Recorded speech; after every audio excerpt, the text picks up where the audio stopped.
ये देखें हमारा केक तैयार हो गया और कितना अच्छा फूल भी गया, कितना ज़बरदस्त लग रहा है। ये देखें अभी हम इसको निकाल के दिखाएंगे।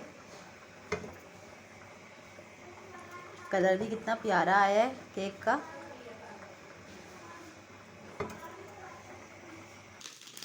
अब ये देखें हमारा केक तैयार हो गया। ये देखें कितना सॉफ्ट बना है। हम आपको कट भी करके दिखाएंगे।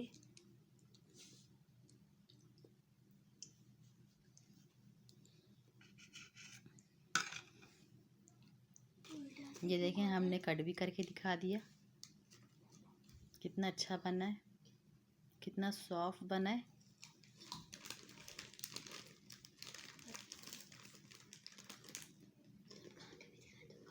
ये देखें